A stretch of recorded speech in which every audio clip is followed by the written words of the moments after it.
Good morning dear friends. मैं मोहम्मद साजिद मेरी इस बॉटनी क्लास में आपका हार्दिक स्वागत करता हूं, आपका हार्दिक अभिनंदन करता हूं। डियर फ्रेंड्स, हमने इस ऑनलाइन क्लास के माध्यम से साइंस के कुछ टॉपिक्स पढ़ने का प्रयास किया। हमने प्लांट किंगडम से स्टार्ट किया और प्लांट किंगडम से हम पिछली क्लास के अंदर अपन ने क्रिप्टो गेम्स के कुछ मेंबर्स पढ़े। 3 प्रकार के मेंबर्स हमने पढ़ लिए। आज हम बात करेंगे अपने इस क्लास के अंदर हमारे नेक्स्ट मेंबर की, जो अपन फिनेरो गेम्स के अंतर्गत पढ़ेंगे। तो डियर फ्रेंड्स, प्लांट्स किंगडम के अंदर अपन ने क्रिप्टो गेम्स पढ़ लिया। आज अपन स्टार्ट करते हैं फिनेरो गेम्स से।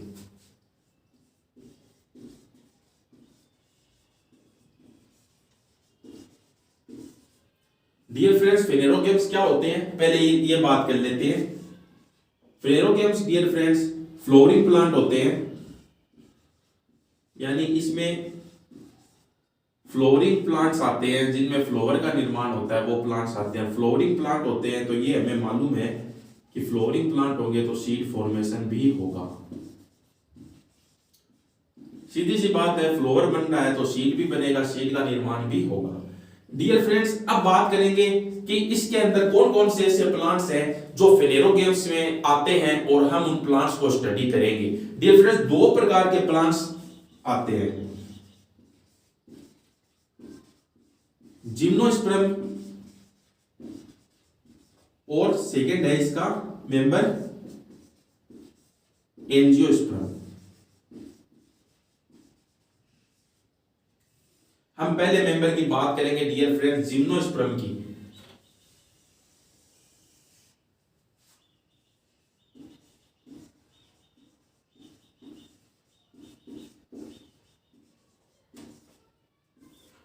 डियर फ्रेंड्स, जिम्नोस्पर्म्स क्या होता है पहले बात करेंगे ये कि जिम्नोस्पर्म वर्ड कहां से आया, किसने दिया, राइट।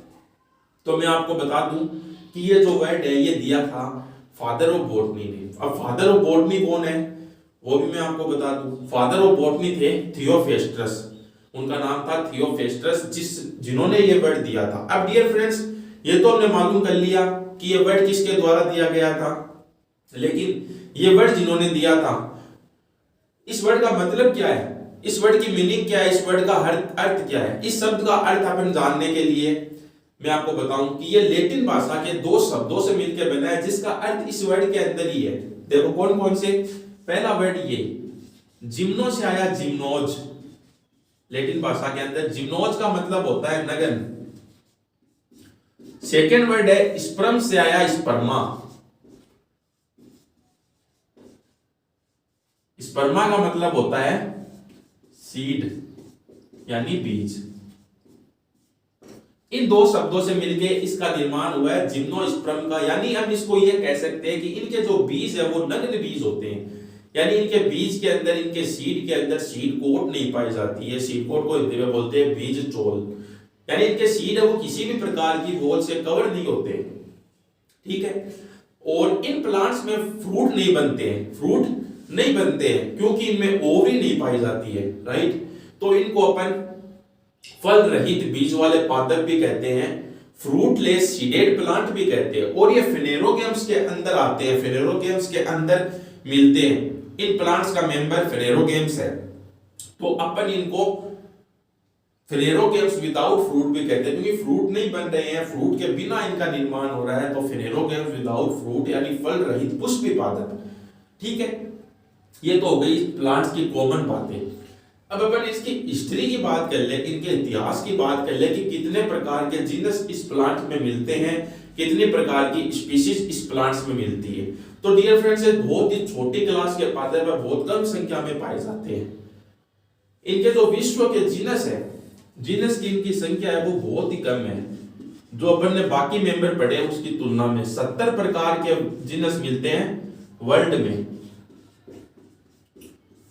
और स्पीसीज है वो मिलती है 700 से 725 की संख्या में, ठीक है। अगर राजस्थान की बात करें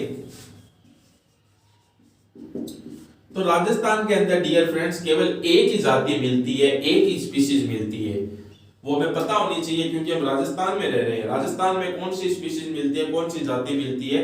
राजस्थान में जिम्नोस्पर्म प्लांट्स की केवल एक जाति मिलती है, एफिड्रा।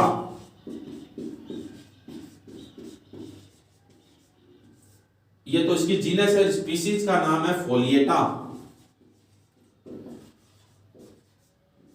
इफिड्रा फोलिएटा जो स्पीशीज है जिम्नोस्पर्म के प्लांट्स की, जीनस और स्पीशीज, ये राजस्थान में केवल एकमात्र मिलती है। और कुछ फॉसिल प्लांट्स में मिलते हैं, इस प्लांट्स के फॉसिल स्पीशीज के रूप में भी मिलती है। For example William Sonia, right. अब आगे बढ़ते हैं, हमारे टॉपिक्स को स्टार्ट करते हैं। ये तो थी टॉपिक्स की कॉमन बातें, जिम्नोस्पर्म की ये तो कॉमन बातें थी, ये तो आउटलाइन थी कि जिम्नोस्पर्म प्लांट्स क्या है, कैसा होता है, किसने नाम दिया, नाम का मतलब क्या है, कितने प्रकार के जीनस है, कितने प्रकार की स्पीशीज है, हम जा रहे हैं वहां क्या पाया जा रहा है, नहीं पाया जा रहा है, पाया जा रहा है तो कितने प्रकार की जातियां मिल रही है, ये सब इसकी कॉमन बातें थी। ठीक है, अब हम बात करेंगे इस प्लांट्स के को, आगे बढ़ते हैं। इस प्लांट्स को अपन ने प्लांट किंगडम को स्टार्ट किया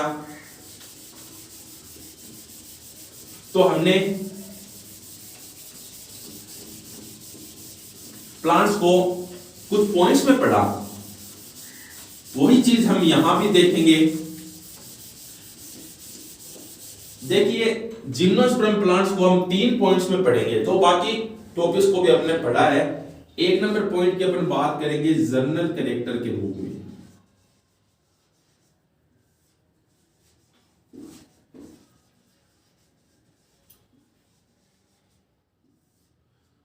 सेकेंड पॉइंट को बात करेंगे अपन क्लासिफिकेशन के रूप में। और डियर फ्रेंड्स 3 नंबर पॉइंट और लास्ट जो अपना पॉइंट की बात करेंगे वो करेंगे economic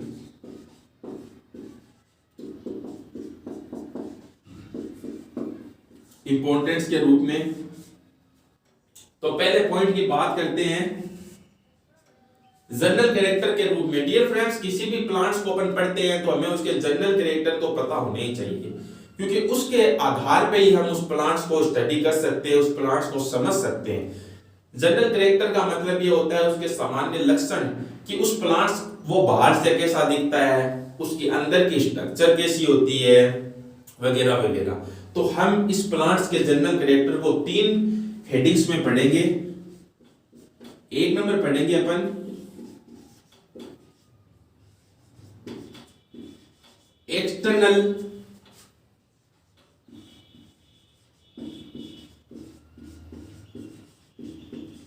morphological character. Dear friends 1 number heading की बात करते हैं अपन एक्सटर्नल मॉर्फोलॉजिकल कैरेक्टर की, यानी प्लांट्स बाहर से कैसा दिखता है, प्लांट्स बाहर से किस प्रकार का दिखता है। तो इसमें 1 नंबर पॉइंट्स की बात करते हैं अपन हैबिटेट की।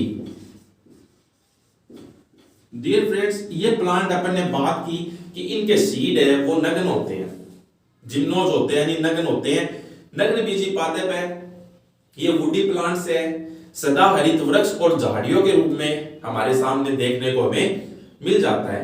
और दूसरी बात, ये प्लांट्स जो होते हैं जिम्नोस्पर्म, ये जीरोफिटिक कैरेक्टर को प्रदर्शित करते हैं, यानी मरुद्भिद आवास को प्रदर्शित करते हैं। राजस्थान के अंदर जो जाति पाई जाती है जिसकी अपन ने बात की एफिड्रा फोलिएटा की, वो जंगली आवास में मिलती है, क्योंकि ये ज्यादातर इनके प्लांट्स के जो कैरेक्टर है वो जीरोफिटिक कैरेक्टर को शो करते हैं, प्रदर्शित करते हैं, रिप्रेजेंट करते हैं। ठीक है, तो हैबिटेट की बात हो गई। सेकेंड अपन पॉइंट्स की बात करें तो बात करेंगे अपन प्लांट बॉडी की। इनकी मेन प्लांट बॉडी कैसी होती है।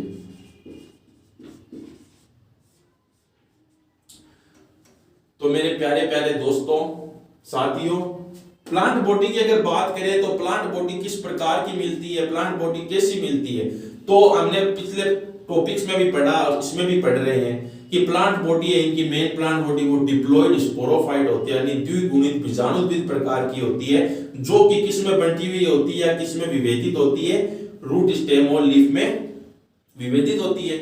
अब हम बात करेंगे प्लांट बॉडी का जो पहला पॉइंट है रूट।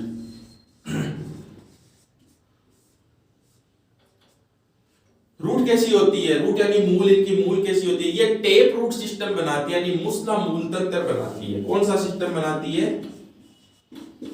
Tape root system. ठीक है, अब टेप रूट सिस्टम है तो कौन कौन से प्लांट्स में ये टेप रूट सिस्टम मिलेगा? हमें मिलेगा साइकस के अंदर। साइकस की जो कोरेलोइड रूट है, यानी कि जो प्रवाल रूट है, प्रवाल मूल है, उसके अंदर जो साइनोबैक्टीरिया मिलते हैं नोस्टॉक एनाबिना के रूप में, उसमें उपस्थित रहेगी।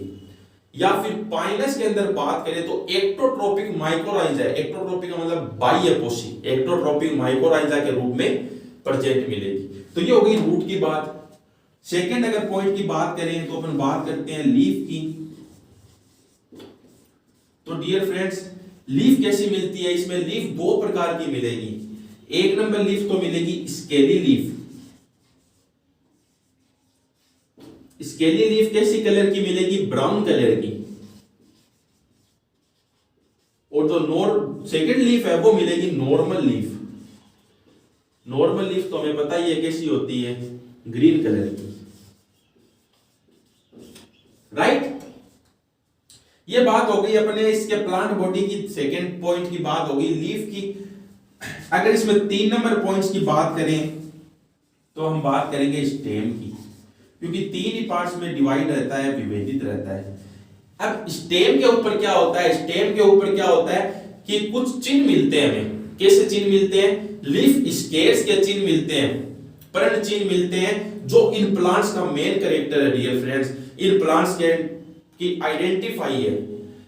लीफ स्केल्स की उपस्थिति अगर अपन देख लेते हैं तो हमें बता सकते हैं कि ये सामने वाला प्लांट जिम्नोस्पर्म का प्लांट है, यानी इनकी आइडेंटिफाई, इनका मेन कैरेक्टर है, मेन प्रमुख गुण है इनका। ठीक है, लीफ स्केल्स।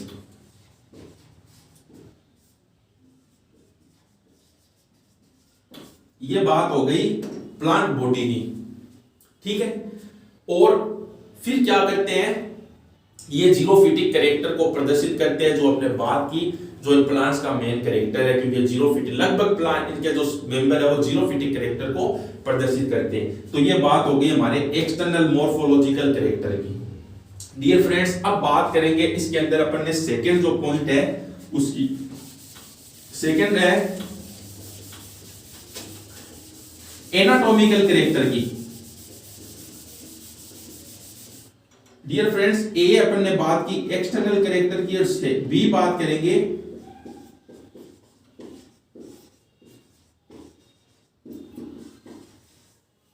एनाटॉमिकल कैरेक्टर की, यानी प्लांट्स की इंटरनल स्ट्रक्चर कैसी होती है, प्लांट्स अंदर से कैसा दिखता है। ठीक है, तो डियर फ्रेंड्स, प्लांट की जो इंटरनल स्ट्रक्चर है उसमें अपन 1 नंबर पॉइंट लेंगे वेस्कुलर बंडल का। इसके जो रूट और स्टेम के अंदर सुविकसित या विकसित प्रकार के वेस्कुलर बंडल पाए जाते हैं, जो जाइलम और फ्लोएम के रूप में प्रेजेंट रहते हैं। अब जाइलम और फ्लोएम में कुछ एलिमेंट्स मिलते हैं जिनमें कुछ एलिमेंट्स एब्सेंट रहते हैं। कौन से एलिमेंट्स हैं जो कि एब्सेंट रहेंगे? जाइलम में वेसल्स एब्सेंट रहेगी और फ्लोएम में कॉम्पेनियन सेल्स का अभाव होता है, कॉम्पेनियन सेल्स एब्सेंट रहेगी। तो पहला पॉइंट हो गया हमारे सामने वेस्कुलर बंडल का।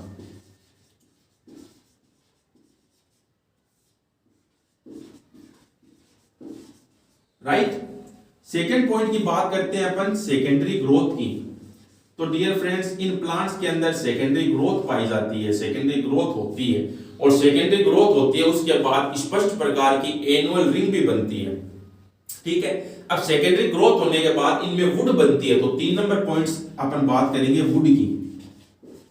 वुड या कास्ट बनती है, और ये कास्ट किस प्रकार की होती है? सॉफ्ट वुड बनती है। सॉफ्ट वुड क्यों बनती है? क्योंकि इनमें वेसल्स एब्सेंट रहता है, इसलिए ये वुड है, इनकी सॉफ्ट वुड बनती है। ठीक है, तो ये बात हो गई हमारे इसकी एनाटॉमिकल कैरेक्टर की बात हो गई। अब हम बात करेंगे हमारा जो 3 नंबर इसका पॉइंट है उसकी। 3 नंबर पॉइंट है डियर फ्रेंड्स रिप्रोडक्शन से रिलेटिव, कि ये plants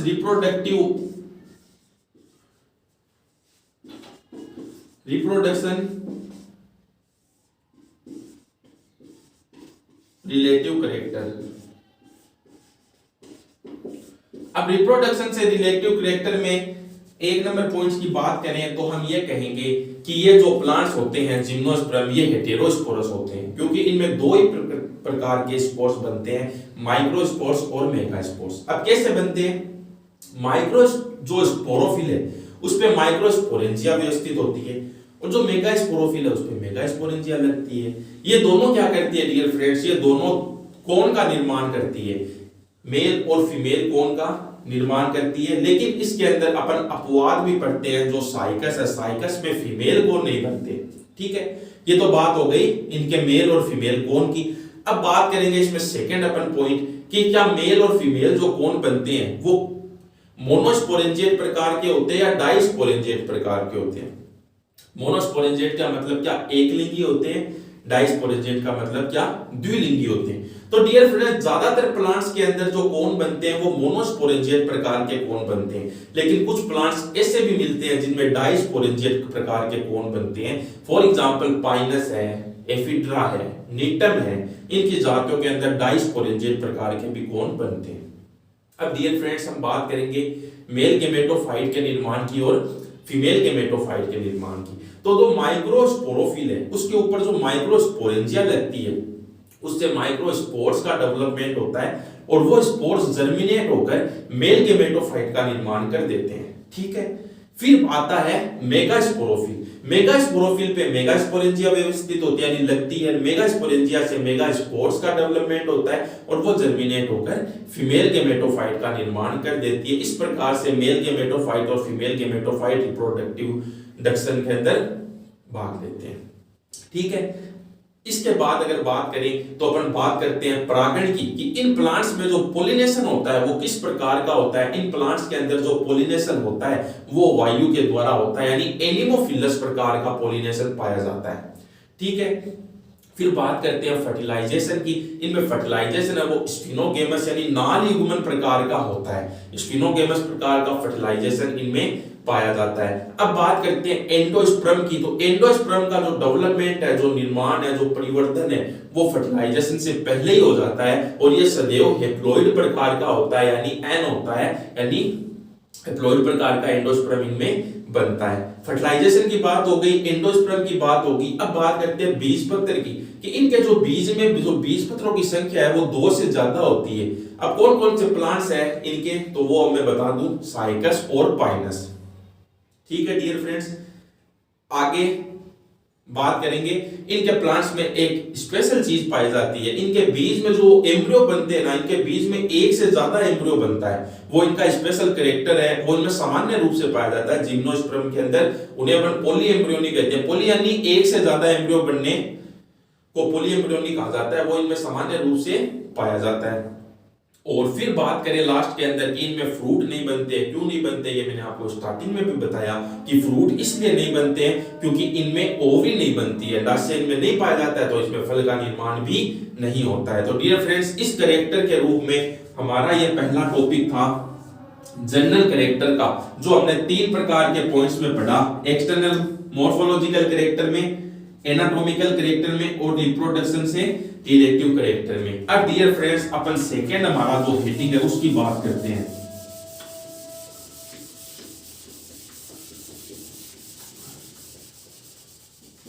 dear friends, second heading की बात करें क्लासिफिकेशन के रूप में। क्लासिफिकेशन दिया गया था चैम्बरलेन के द्वारा।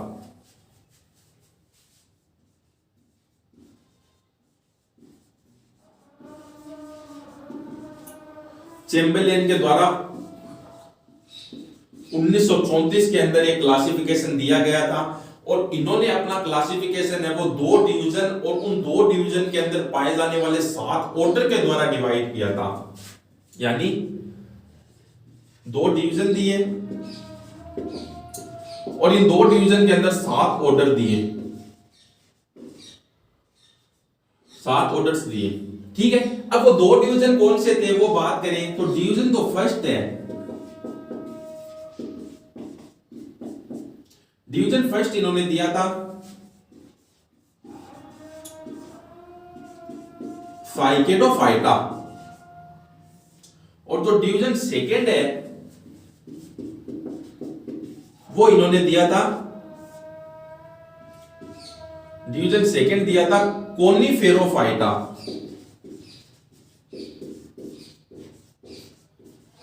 राइट। साइकेडोफाइटा फर्स्ट डिवीजन था और सेकंड डिवीजन था कोनिफेरोफाइटा। अब साइकेडोफाइटा के अंदर इन्होंने 3 प्रकार के ऑर्डर दिए थे।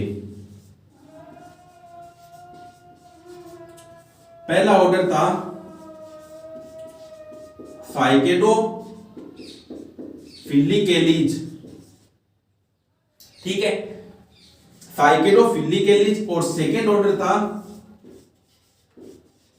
साइकेडियोडेलीज और थर्ड ऑर्डर था साइकेडेलीज, ठीक है डियर फ्रेंड्स। ये तो था पहला ऑर्डर, पहला डिवीजन के अंदर 3 प्रकार के ऑर्डर दिए, साइकेडोफिलिकेलीज, साइकेडियोडेलीज और साइकेडेलीज। और जो सेकंड डिवीजन था कोनिफेरोफाइटा, इसमें इन्होंने 4 प्रकार के ऑर्डर दिए। पहला ऑर्डर था कोर्डोइडेलीज, सेकंड जो ऑर्डर था वो था गिंगोएलीज, थर्ड ऑर्डर था वो था कोनिफेरेलीज और फोर्थ ऑर्डर था निटेलीज।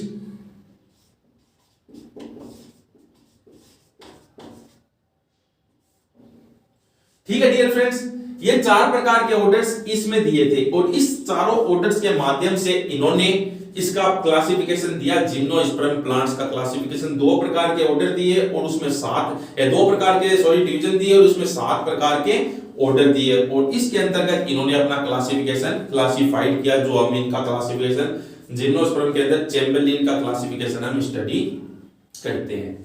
इसके अंदर आने वाले जो मेंबर है वो विलुप्त भी हो चुके हैं और कुछ मेंबर्स है वो पाए भी जाते हैं डियर फ्रेंड्स। अब हम बात करते हैं हमारे 3 नंबर टॉपिक्स की।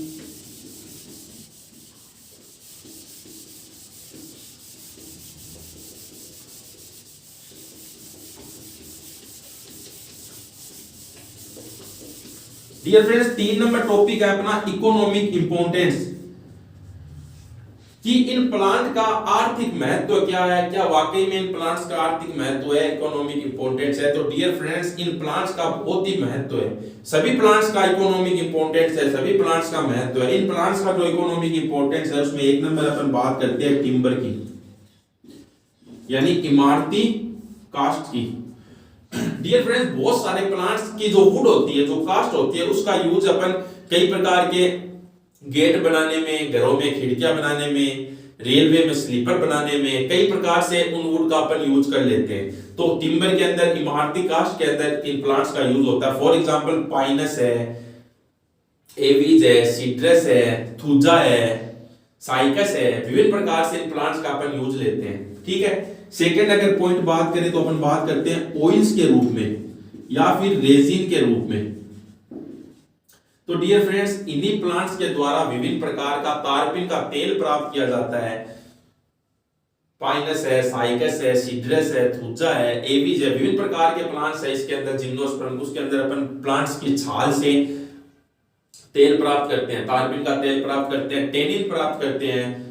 ठीक है। और 3 नंबर अगर पॉइंट्स की बात करें तो अपन बात करेंगे फूड की, एज ए फूड।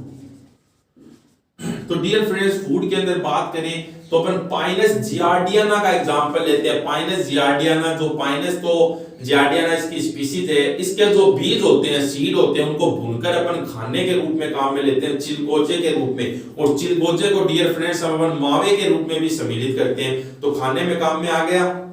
और टेक्सस, इसका जो एग्जांपल है, टेक्सस भी प्लांट आता है। टेक्सस की जो वुड है यानी छाल है, उससे लद्दाख के अंदर चाय बनाई जाती है। और साइकस के जो स्टेम होता है उसको भी उबालकर उसकी जो मंड होती है उससे साबूदाना बनाया जाता है, सेगो बनाया जाता है। क्या बनाया जाता है? सेगो। सेगो बनाया जाता है, तो खाने में भी काम में आ गया। तो डियर फ्रेंड्स, 4 नंबर अगर पॉइंट्स की है कि इकोनॉमिक इंपोर्टेंस की बात करें तो अपन बात करेंगे मेडिसिन की।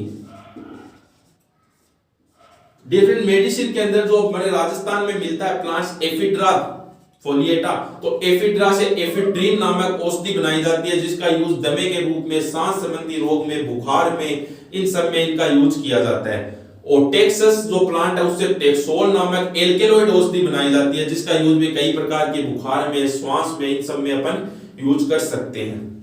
और डियर फ्रेंड्स, इसके अलावा अगर अन्य रूप में बात करें तो जो इन प्लांट्स की जो वुड होती है, इन प्लांट्स की जो लकड़ियां होती है, उससे कई प्रकार के नाव के चप्पू भी बनाए जाते हैं। कई प्रकार के गांवों के अंदर या पहाड़ी प्रदेशों में झोंपड़ियां बनाई जाती है। कई प्रकार की लकड़ियों के अन्य सामान बनाए जाते हैं जो हल में, बेल में आदि में प्रयुक्त होते हैं।